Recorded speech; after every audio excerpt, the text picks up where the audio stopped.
So we are jumping into level 5. We finished level 4 before the semester ended. Level 5 is more unit conversions. I know we've done these already, but we're going to be working with like cubic feet, cubic yards, cubic meters, that kind of stuff. So just something a little bit different. So I forgot to post it in the Google Classroom. 1 second. So what you're going to want to be able to have open when you're completing the assignment today is this formula sheet. Let me post it in the Google Classroom really quick.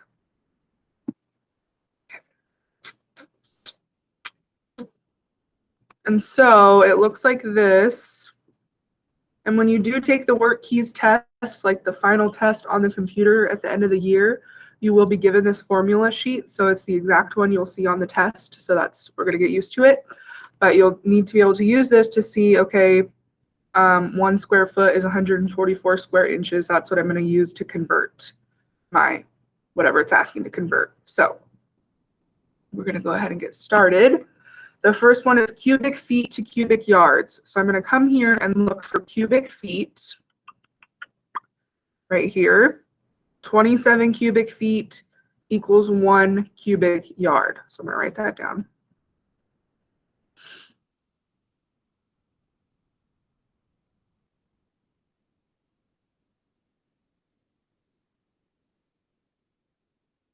So 27 cubic feet equals 1 cubic yard. Now I have the information I need to convert it to cubic feet to cubic yards.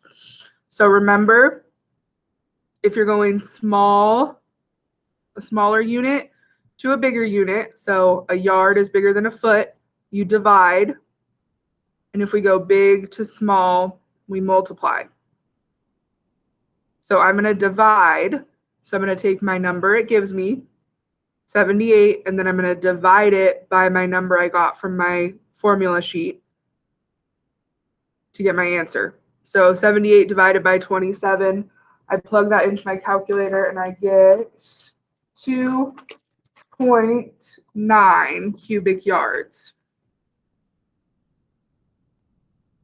So your answer would be 2.9.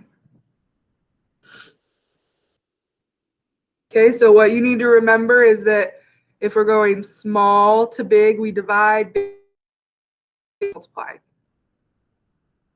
Okay, convert 3 hours and 20 minutes into minutes. So I'm going from hours to minutes, and that's big to small, because an hour is bigger than a minute, so I'm going to multiply. How many hours are how many minutes are in 1 hour? 60.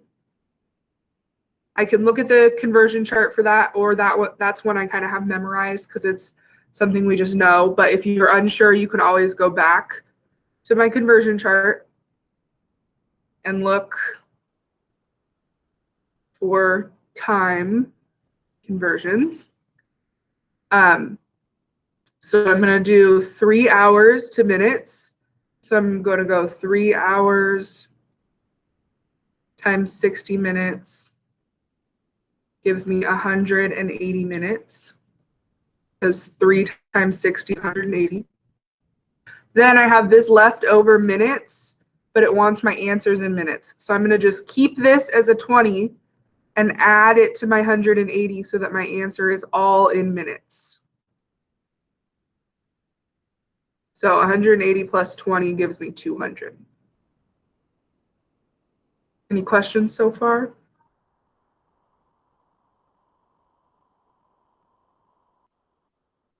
Okay.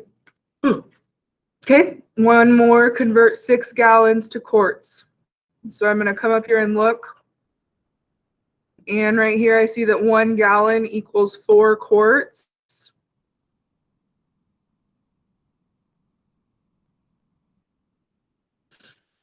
Okay.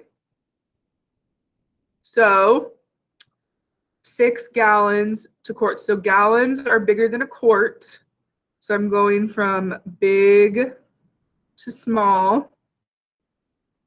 So I'm going to multiply again. So I'm going to do 6 times 4 What is 6 times 4?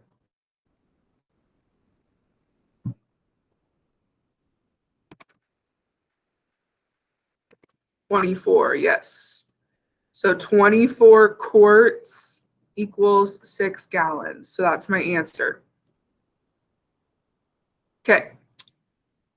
So that's the kind of first part of the lesson. And then here's the second part. We're going to be working with converting temperature.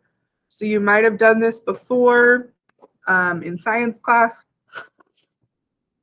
It's just one of those things that wants us to practice. So we're going to practice it. You might have seen the formula before, though, written with a fraction. I went ahead and gave you the one with a decimal. That way it's easier to plug it into your calculator. Okay, so what we're going to do is we're going to convert 0 degrees Celsius to Fahrenheit. So I want my answer in Fahrenheit. So I come to the formula that has F equals. Then I'm going to plug in 0 for C and then solve. So I'm going to use the formula that has the decimal. So 1.8 times 0 plus 32. So plug that into your calculator and you get 32. So 0 degrees Celsius is really 32 degrees Fahrenheit.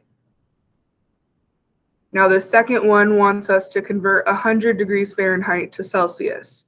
So I'm going to use this formula, 0.56 times 100 minus 32. So I'm going to plug this into my calculator, 0.56 times 100, and I get 56. And then 56 minus 32 gives me 24. So 100 degrees Fahrenheit is 24 degrees Celsius. So you're just going to be plugging in numbers to the formula to solve. So that is today's lesson on converting. I'm going to go ahead and put the link to the assignment in the chat, and you guys can go ahead and get started on that. And if you have any questions, let me know.